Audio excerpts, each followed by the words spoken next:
Hi friends, welcome back to our channel. 6ാം ക്ലാസ്സിലെ എല്ലാ കൂട്ടുകാർക്കും പുതിയൊരു വീഡിയോയിലേക്ക് സ്വാഗതം. 6ാം ക്ലാസ്സിലെ അടിസ്ഥാന പാഠാവലിയിലെ മാതൃകാ ചോദ്യപേപ്പറാണ് ഇന്ന് നമ്മൾ നോക്കാൻ വേണ്ടി പോകുന്നത്. SCRTയുടെ ക്വസ്റ്റ്യൻ പേപ്പറാണ്. അപ്പോൾ ഏകദേശം ഈ ഒരു മോഡലിലായിരിക്കും നിങ്ങൾക്കും എക്സാമിന് ചോദ്യങ്ങൾ വരുന്നത്. അപ്പോൾ ആവശ്യമായിട്ടുള്ള നിർദ്ദേശങ്ങളെല്ലാം തന്നിട്ടുണ്ട്. എക്സാം എഴുതാനുള്ള സമയം 2 മണിക്കൂർ 15 മിനിറ്റാണ്. അതിൽ 15 മിനിറ്റ് എന്ന് പറയുന്നത് സമാശ്വാസ സമയമാണ്. നിങ്ങൾക്ക് ക്വസ്റ്റ്യൻസൊക്കെ വായിച്ച് മനസ്സിലാക്കാനുള്ള സമയമാണെന്നർത്ഥം.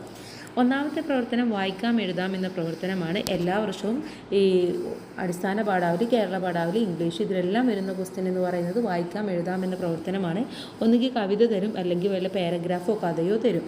അപ്പോൾ ഇവിടെ സ്വപ്നത്തിലെ തത്ത എന്ന് പറയുന്ന ഒരു കഥയാണ് തന്നിട്ടുള്ളത്. നമുക്കത് വായിച്ചു നോക്കാം. സ്വപ്നത്തിലെ തത്ത. ഒരിടത്തൊരിടത്ത് വലിയൊരു നഗരത്തിൽ എഴുതാൻ ആഷ്ലി എന്നൊരു കൊച്ചു പെൺകുട്ടി ജീവിച്ചിരുന്നു.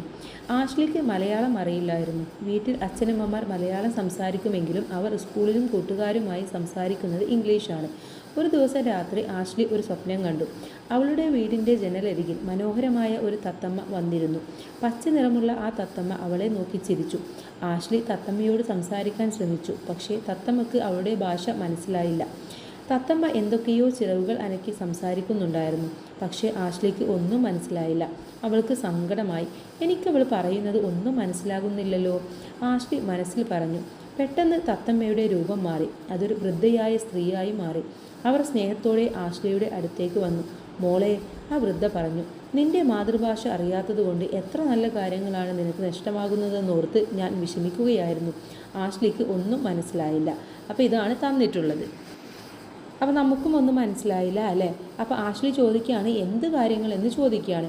നിന്റെ മുത്തശ്ശി പറഞ്ഞു തരാൻ കൊതിച്ച കഥകൾ, നിന്റെ നാട്ടിലെ പാട്ടുകൾ, പഴമൊഴികൾ, നിന്റെ പൂർവികരുടെ ചരിത്രം, ഇതെല്ലാം നിനക്ക് നഷ്ടമാവുന്നു. ആഷ്ലിക്ക് കാര്യങ്ങൾ മനസ്സിലായി തുടങ്ങി. മാതൃഭാഷ ഒരു പുഴ പോലെയാണ് മകളെ, ആ വൃദ്ധ പറഞ്ഞു. അത് നിന്നെ നിന്റെ പാരമ്പര്യത്തിലേക്കും സംസ്കാരത്തിലേക്കും ബന്ധിപ്പിച്ചിരിക്കുന്നു. ആ പുഴ വറ്റിയാൽ നിന്റെ വേരുകൾ ഉണങ്ങിപ്പോകും. ആഷ്ലി ഉറക്കമുണർന്ന് മാതൃഭാഷ പഠിക്കണമെന്ന നിശ്ചയദാർഢ്യത്തോടെയായിരുന്നു.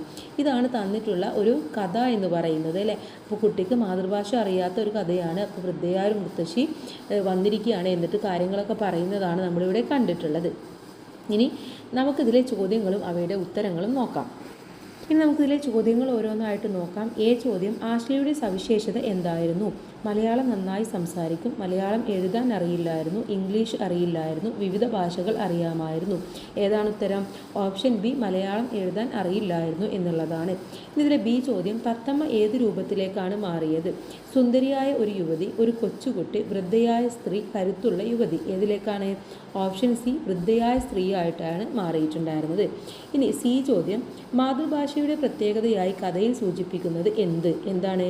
പാരമ്പര്യത്തിലേക്കും സംസ്കാരത്തിലേക്കും ബന്ധിപ്പിക്കുന്ന പുഴയാണ് മാതൃഭാഷ. തത്തമ്മയ്ക്ക് പഠിക്കാൻ കഴിയുന്ന ഭാഷയാണ് മാതൃഭാഷ. സൗന്ദര്യമുള്ള ഭാഷയല്ല മാതൃഭാഷ. വേരുകളില്ലാത്ത ഭാഷയാണ് മാതൃഭാഷ. ഇതിലെ ഉത്തരം എന്ന് പറയുന്നത് ഓപ്ഷൻ എ ആണ്. പാരമ്പര്യത്തിലേക്കും സംസ്കാരത്തിലേക്കും ബന്ധിപ്പിക്കുന്ന ഒരു പുഴയാണ് ഭാഷ എന്നുള്ളതാണ്. ഇനി ഡി നോക്കാം. മാതൃഭാഷ ഒരു പുഴ പോലെയാണ് മകളെ, ആ പുഴ വറ്റിയാൽ നീ ഇല്ലാതാകും. പ്രസ്താവനയുടെ പൊരുൾ എന്ത്? ഭാഷയും പുഴയും ഒന്നാണ്. പുഴയുടെ വലിപ്പം ഭാഷയ്ക്കില്ല. ജീവിതവും സംസ്കാരവും നിലനിർത്താൻ പുഴ പോലെ തന്നെയാണ് ഭാഷയും സഹായിക്കും. പുഴയുടെ അടിയിലാണ് ഭാഷ. ഇതിലെ ശരിയായിട്ടുള്ള ഉത്തരം ഓപ്ഷൻ സി ആണ്. ജീവിതവും സംസ്കാരവും നിലനിർത്താൻ പുഴ പോലെ തന്നെയാണ് ഭാഷയും സഹായിക്കും എന്ന് പറയുന്നതാണ്. ഇനി നമുക്ക് ഇതിലെ രണ്ടാമത്തെ പ്രവർത്തനത്തിലേക്ക് കടക്കാം. ഒന്നാമത്തെ പ്രവർത്തനം നിർബന്ധമായിട്ടും ചെയ്യേണ്ടതാണ്. അപ്പോൾ തന്നിട്ടുള്ളത് എന്താണോ നന്നായിട്ട് വായിച്ച് മനസ്സിലാക്കുക, ചോദ്യങ്ങളും വായിച്ച് മനസ്സിലാക്കുക. ഓപ്ഷൻസ് ഉണ്ടെങ്കിൽ അതും നോക്കുക, അല്ലെങ്കിൽ ഉത്തരം ആ ഒരു തന്നതിൽ നിന്നും കണ്ടുപിടിക്കാൻ വേണ്ടി ശ്രമിക്കുക. പ്രവർത്തനം 2, വിശകലന കുറിപ്പ് അല്ലെങ്കിൽ അഭിപ്രായ കുറിപ്പ് എന്നുള്ളതാണ്. രണ്ടാമത്തേതിലെ എ വിശകലന കുറിപ്പാണ്. മണ്ണിൽ വേർപ്പു വിതച്ചവൻ തന്നീണമായി വന്നു. അന്നു പാടിയ പാട്ടിൽ ഊഞ്ഞാലാടി മലയാളം. കൊഞ്ചലും കുറുമൊഴികളും പോയി കഥകൾ പലതോതി. നെഞ്ചണച്ചൊരു ഗുരു വളർത്തിയ കിളിമകൾ പാടി. മലയാളം ONV കുറിപ്പിൻ്റെ കവിതാഭാഗമാണ്. മലയാള ഭാഷയുടെ വളർച്ചയെക്കുറിച്ചും എഴുത്തച്ഛൻ്റെ കിളിപ്പാട്ട് പ്രസ്ഥാനത്തെക്കുറിച്ചും ഒളപ്പമണ്ണ പഞ്ചവർണ്ണക്കിളി എന്ന കവിതയിൽ പറയുന്നുണ്ട്.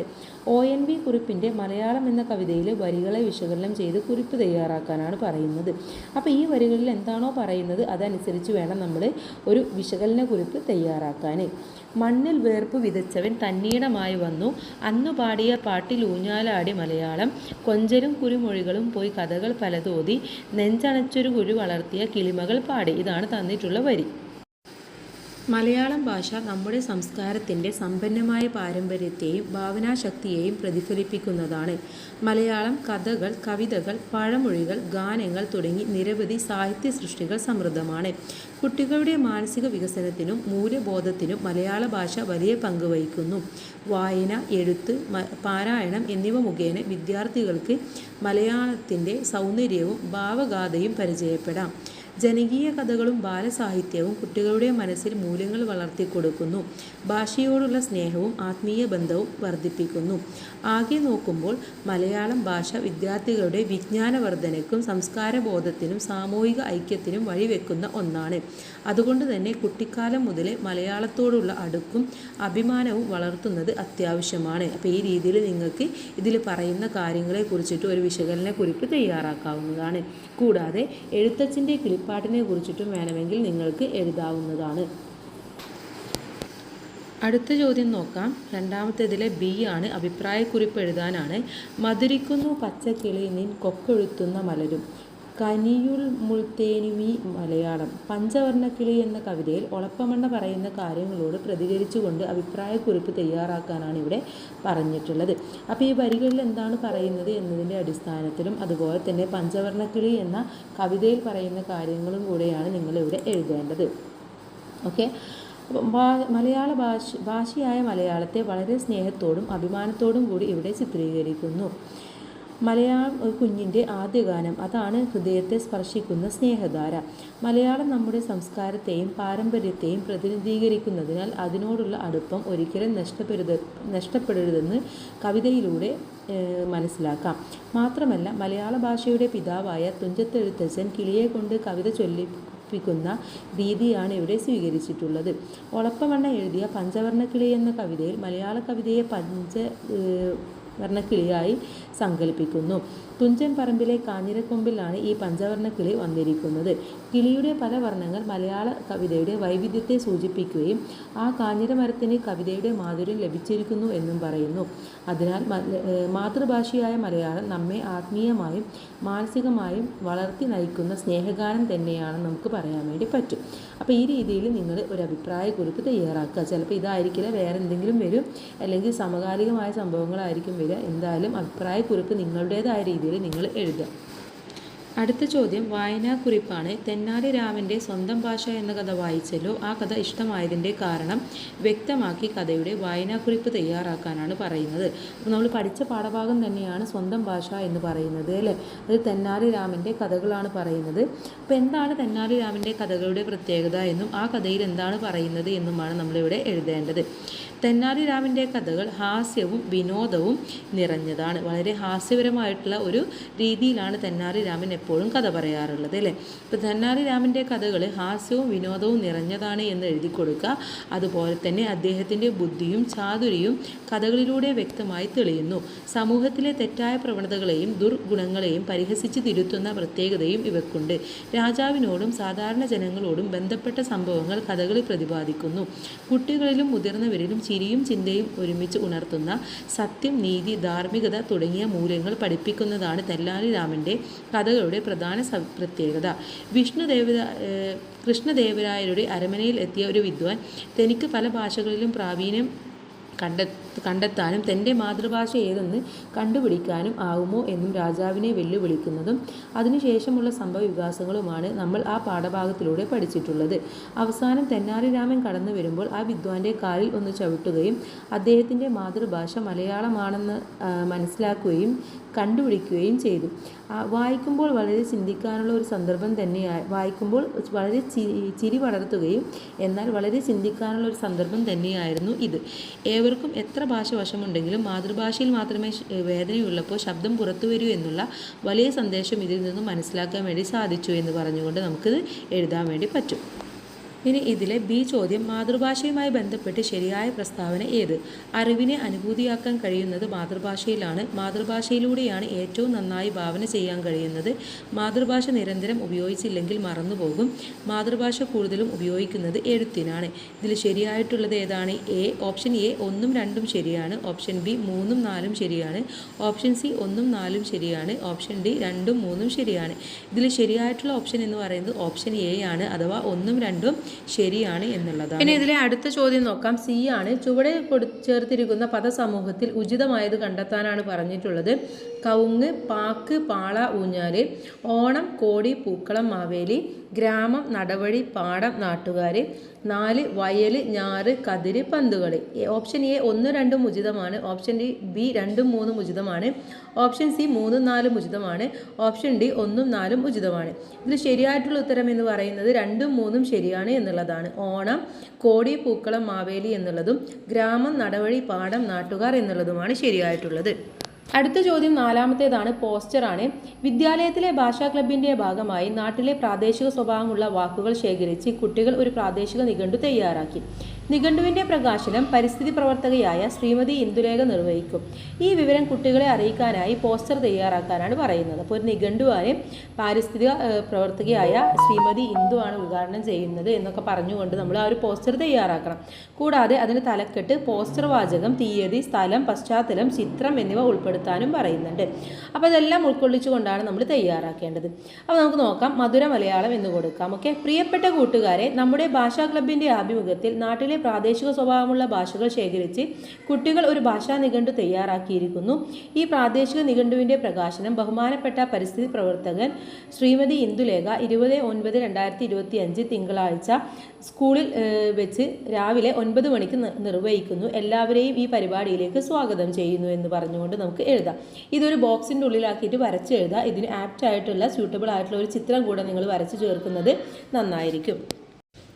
അടുത്തത് 5ാമത്തെ പ്രവർത്തനം ലഘു ഉപന്യാസമാണ്. അതിലെ 5ാമത്തെ എ, പരിസ്ഥിതി നിലനിൽക്കുന്നത് മിക്കവാറും ഭാഷയിൽ തന്നെയാണ്. മാതൃഭാഷയും പരിസ്ഥിതിയും എന്ന ലേഖനത്തിൽ ഡോക്ടർ വത്സൻ വാതുശ്ശേരി തെങ്ങുമായി ബന്ധപ്പെട്ട പ്രാദേശിക പദങ്ങൾ പറഞ്ഞുകൊണ്ട് ഇവ ഉദാഹരിക്കുന്നുണ്ട്. ഇതുപോലെ പലതരം സസ്യങ്ങൾ, കൃഷി തുടങ്ങിയവയുമായി ബന്ധപ്പെട്ട് മുമ്പ് പ്രചാരത്തിലുണ്ടായിരുന്ന വാക്കുകൾ പലതും ഇന്നു നിലവിലില്ല. ഇവ നഷ്ടപ്പെടാനുള്ള കാരണങ്ങൾ പരിശോധിച്ചു മനസ്സിലാക്കിയ കാര്യങ്ങൾ കൂട്ടിച്ചേർത്തും ലഘു ഉപന്യാസമാണ് തയ്യാറാക്കാൻ വേണ്ടി പറഞ്ഞിട്ടുള്ളത്. അപ്പോൾ പരിസ്ഥിതി നിലനിൽക്കുന്നത് മിക്കവാറും ഭാഷയിൽ തന്നെയാണ് എന്നുള്ളതിൻ്റെ പ്രാധാന്യം കൂടെ നമ്മൾ ഇതിൽ പറയേണ്ടതാണ്. നമുക്ക് എഴുതി നോക്കാം. മനുഷ്യൻ്റെ നിലനിൽപ്പിനും വികസനത്തിനും പരിസ്ഥിതി അത്യന്താപേക്ഷിതമാണ്. പ്രകൃതിയുടെയും മനുഷ്യൻ്റെയും നിലനിൽപ്പ് പരസ്പരം ബന്ധിച്ചിരിക്കുന്നു. അതിനാൽ പരിസ്ഥിതിയെ സംരക്ഷിക്കുന്നത് ഓരോരുത്തരുടെയും ഉത്തരവാദിത്തമാണ്. മനുഷ്യൻ്റെ ജീവിതത്തോട് വളരെ പ്രധാനപ്പെട്ടു കിടക്കുന്ന ഒന്നാണ് ഭാഷ എന്ന് പറയുന്നത്. ഒരു മനുഷ്യൻ ചിന്തിക്കുന്നതും സ്വപ്നം കാണുന്നതും സ്വന്തം മാതൃഭാഷയിലാണ്. മനുഷ്യനും പരിസ്ഥിതിയും തമ്മിലുള്ള ബന്ധം വളർത്തിയെടുക്കുന്നത് ഭാഷയിലൂടെയാണ്. ആദ്യ കാലഘട്ടത്തിൽ മാതൃഭാഷയുടെ ഉപയോഗം വളരെ വലുതായിരുന്നു. എന്നാൽ ഇന്നത്തെ കാലത്ത് പല വാക്യങ്ങളും നമുക്ക് അന്യമായിരിക്കുന്നു. നമ്മുടെ വീടിന് ചുറ്റുമുള്ള ഒരുപാട് സസ്യങ്ങളുടെ പേരുകളും ഔഷധച്ചെടികളുടെ പേരുകളും വീട്ടിലെ മുതിർന്നവർക്ക് അറിയാമായിരുന്നു. പക്ഷേ ഇന്ന് പലതിൻ്റെയും പേരുകൾ മറന്നുപോയിരിക്കുന്നു. പ്രകൃതിയിലെ പല സംഭവങ്ങളുടെയും പേരുകളും പ്രതിഭാസങ്ങളും ഇല്ലാതായിക്കൊണ്ടിരിക്കുന്നു. അഥവാ മനുഷ്യനെ അറിവില്ലാതായിരിക്കുന്നു എന്ന് നാം മനസ്സിലാക്കണം. പരിസ്ഥിതി അല്ലെങ്കിൽ പ്രകൃതി നിലനിൽക്കുന്നത് ഭാഷയിലൂടെയാണെന്ന് ഇതിൽ നിന്നും നമുക്ക് വളരെ വ്യക്തമായി മനസ്സിലാക്കാൻ വേണ്ടി സാധിക്കും. അപ്പോൾ ഈ രീതിയിൽ നമുക്കൊരു ഉപന്യാസം തയ്യാറാക്കാം. വേണമെങ്കിൽ ഇതിന് നിങ്ങൾക്കൊരു തലക്കെട്ടും കൂടെ നൽകാവുന്നതാണ്. ഇനി ഇത് ഓപ്ഷൻസുള്ള ചോദ്യമായിരുന്നു. അപ്പോൾ ഇതിലെ മറ്റൊരു ചോദ്യം എന്ന് പറയുന്നത് 5ാമത്തെ ബി ആണ്. ചിന്തിക്കാനും സ്വപ്നങ്ങൾ കാണാനും നേരം പോക്ക് പറയാനും ചിരിക്കാനും കരയാനും നേരം കള്ളവുമൊക്കെ പറയാനും നമുക്ക് മാതൃഭാഷ വേണം. ഈ പ്രസ്താവനയെ മനസ്സ് തുറക്കാമെന്ന യൂണിറ്റിലെ പ്രധാന ആശയങ്ങളുമായി മാതൃഭാഷ മനസ്സിൻ്റെ ഭാഷ എന്ന വിഷയത്തെക്കുറിച്ച് ലഘു ഉപന്യാസം തയ്യാറാക്കാനാണ് നമ്മളെടുത്ത് പറഞ്ഞിട്ടുള്ളത്. അപ്പോൾ ഇതും നമ്മുടെ മാതൃഭാഷ എന്ന പാഠഭാഗത്ത് നിന്നും വന്നിട്ടുള്ളതാണ്. അതിൽ നിന്നും ഒരുപാട് ചോദ്യങ്ങളായി വരുന്നു. അപ്പോൾ പാഠം വളരെ ഇമ്പോർട്ടൻ്റ് ആണ്. എന്തായാലും നമുക്കിതൊന്ന് നോക്കാം. മാതാവിനോടൊപ്പം നമ്മൾ ആദ്യം പഠിക്കുന്ന ഭാഷയാണ് മാതൃഭാഷ. അതുകൊണ്ട് തന്നെ അത് ഹൃദയത്തിൻ്റെ ഭാഷ എന്നും വിളിക്കപ്പെടുന്നു. മനുഷ്യൻ്റെ ചിന്തക്കും വികാരങ്ങൾക്കും സ്വപ്നങ്ങൾക്കും മാതൃഭാഷ അത്യന്താപേക്ഷിതമാണ്. മാതൃഭാഷയിൽ സംസാരിക്കുമ്പോഴാണ് നമ്മൾ സ്വാഭാവികരായി ആകുന്നത്. സന്തോഷം, ദുഃഖം, സ്നേഹം, കരുണം, കോപം തുടങ്ങിയ വികാരങ്ങൾ പ്രകടിപ്പിക്കാൻ ഏറ്റവും അനുയോജ്യമായ മാർഗമാണ് മാതൃഭാഷ. ചിന്തിക്കാനും പ്രവർത്തിക്കാനും സ്വപ്നം കാണാനും മനുഷ്യനെ സഹായിക്കുന്നത് മാതൃഭാഷ തന്നെയാണ്. മാതൃഭാഷ അറിഞ്ഞാലാണ് മറ്റു ഭാഷകൾ ശരിയായി ശരിയായി പഠിക്കാനാവുന്നത്. സ്വന്തം ഭാഷയിൽ ഉറച്ച അടിത്തറ ഉണ്ടെങ്കിൽ മാത്രമേ അറിവിൻ്റെ ലോകത്ത് മുന്നോട്ട് പോകാൻ കഴിയൂ. ഭാഷയുടെ വഴിയാണ് ഒരു സമൂഹത്തിൻ്റെ സംസ്കാരവും ചരിത്രവും തലമുറകളിലേക്ക് പകരുന്നത്. വിദ്യാഭ്യാസത്തിനും മാതൃഭാഷയ്ക്കും വലിയ പ്രാധാന്യമുണ്ട്. പ്രാഥമിക വിദ്യാഭ്യാസം മാതൃഭാഷയിൽ ലഭിക്കുമ്പോഴാണ് കുട്ടികൾക്ക് അറിവ് എളുപ്പത്തിൽ ഗ്രഹിക്കാനാകുന്നത്. അതിനാൽ തന്നെ മാതൃഭാഷയില്ലാതെ മനുഷ്യന് വളരാനാവില്ല എന്നാണ് പറയുന്നത്. ഓക്കെ, അപ്പോൾ ഈ രീതിയിൽ നമുക്ക് ഇതിനെക്കുറിച്ച് എഴുതാവുന്നതാണ്. ഇനി നമുക്ക് അടുത്ത പ്രവർത്തനമാണ് നോക്കാനുള്ളത്. ആസ്വാദന കുറിപ്പാണ്. പണ്ടൊരു കടലും മലയും ചേർന്ന് കുഞ്ഞൊരു നാടിനെ ലാളിച്ചു. കേരളമെന്ന് വിളിച്ചു നീളെ തെങ്ങിൻ തണലു തന്നു. മധുരമനോഹരമായൊരു ഭാഷ മലയാളത്തെ തന്നു. ഇന്നും നമ്മളതാദ്യം കേൾക്കും, പിന്നീടെന്നും നമ്മൾ വാഴ്ത്തും. കേരം തിങ്ങും കേരളവും മലയാളം പോലൊരു മൊഴിയും. എത്ര മനോഹരമായ എത്ര അനുഗ്രഹമെല്ലാം തന്നതു പ്രകൃതി. ശ്രീകുമാരൻ എഴുതിയതാണ്. കേരളത്തെ മനോഹരമായി വർണ്ണിക്കുന്ന കവിത വായിച്ചില്ലേ? കേരളത്തെയും മലയാളത്തെയും കുറിച്ചുള്ള നിങ്ങളുടെ കാഴ്ചപ്പാടുകളും അഭിപ്രായങ്ങളും ഉൾപ്പെടുത്തി ആസ്വാദനം തയ്യാറാക്കാനാണ് പറഞ്ഞിട്ടുള്ളത്. അപ്പോൾ നമുക്കറിയാം, നമ്മൾ കേരളത്തിൽ താമസിക്കുന്നവരാണ്, മലയാളം നമ്മുടെ മാതൃഭാഷയാണ്. അപ്പോൾ അതിൻ്റെ അടിസ്ഥാനത്തിൽ വേണം നമ്മളിവിടെ തയ്യാറാക്കാൻ. കേരളം പ്രകൃതി സൗന്ദര്യത്തിൻ്റെ ഭംഗിയാൽ ലോകമെമ്പാടും പ്രശസ്തമാണ്. പച്ചപ്പാർന്ന വയലുകളും നീലക്കടലും മലനിരകളും ചേർന്നു കിടക്കുന്ന കേരളം ദൈവത്തിൻ്റെ സ്വന്തം നാട് എന്ന് വിളിക്കപ്പെടുന്നത് അതുകൊണ്ട് തന്നെയാണ്. കേരളത്തിൻ്റെ സംസ്കാരവും കലാരൂപങ്ങളും ലോകത്ത് പ്രത്യേകം സ്ഥാനമുറപ്പിച്ചവയാണ്. കൂടിയാട്ടം, കഥകളി, മോഹിനിയാട്ടം, വള്ളംകളി തുടങ്ങിയവ കേരളത്തിൻ്റെ സാംസ്കാരിക സമ്പത്തിൻ്റെ തെളിവുകളാണ്. കേരളത്തിൻ്റെ ആത്മാവ് തന്നെയാണ് മലയാളം. മാതൃഭാഷയായ മലയാളത്തിലൂടെയാണ് കേരളീയർക്ക് അവരുടെ ചിന്തകളും വികാരങ്ങളും ഏറ്റവും സ്വാഭാവികമായി പ്രകടിപ്പിക്കാനാകുന്നത്. മലയാള സാഹിത്യം സമ്പന്നവും വൈവിധ്യമുള്ളതുമാണ്. കുമാരനാശാൻ, വള്ളത്തോൾ, ബഷീർ, തകഴി എന്നിവർ മലയാള സാഹിത്യത്തെ ലോകസാഹിത്യത്തിൻ്റെ നിരയിൽ ഉയർത്തിയവരാണ്. കേരളവും മലയാളവും വേർപിരിയാത്തവരാണ്. കേരളത്തിൻ്റെ ചരിത്രം, പൈതൃകം, കലയും സംസ്കാരവും എല്ലാം മലയാളത്തിലൂടെയാണ് തലമുറകളിൽ പകരുന്നത്. മലയാളം നമ്മുടെ വ്യക്തിത്വത്തെയും സംസ്കാരത്തെയും ലോകത്തിന് മുന്നിൽ പരിചയപ്പെടുത്തുന്ന ഭാഷയാണ്. വേണമെങ്കിൽ നിങ്ങൾക്ക് ഇതിൽ ശ്രീകുമാരൻ പറയുന്ന കുറച്ച് കാര്യങ്ങൾ കൂടെ ഉൾപ്പെടുത്താവുന്നതാണ്. ഓക്കെ, അഥവാ അതിലേതെങ്കിലും വരികൾ നിങ്ങൾക്ക് ഇഷ്ടമായിട്ടുണ്ടെങ്കിൽ അതിനെക്കുറിച്ച് പറയാം. മാത്രമല്ല, ശ്രീകുമാരൻ പറയുന്നത് കവിതയിലൂടെ പ്രകൃതിയെ വളരെ അനുഗ്രഹിക്കപ്പെട്ട ഒരു നാട് തന്നെയാണ് കേരളം എന്നൊക്കെയാണ് പറയുന്നത് എന്നൊക്കെ പറഞ്ഞുകൊണ്ട് എഴുതാവുന്നതാണ്. ഓക്കെ, അപ്പോൾ ഇത്രയുമാണ് ഈ ഒരു ക്വസ്റ്റ്യൻ പേപ്പർ എന്ന് പറയുന്നത്. നമുക്ക് ഇമ്പോർട്ടൻ്റ് ആയിട്ടുള്ള കുറച്ച് ക്വസ്റ്റ്യൻസും അവയുടെ ആൻസേഴ്സും കൂടെ നോക്കാവുന്നതാണ്. എല്ലാവരും നന്നായിട്ട് എക്സാം എഴുതുക, നന്നായിട്ട് പഠിക്കുക. എല്ലാവർക്കും A+ തന്നെ കിട്ടട്ടെ. All the best. Thanks for watching.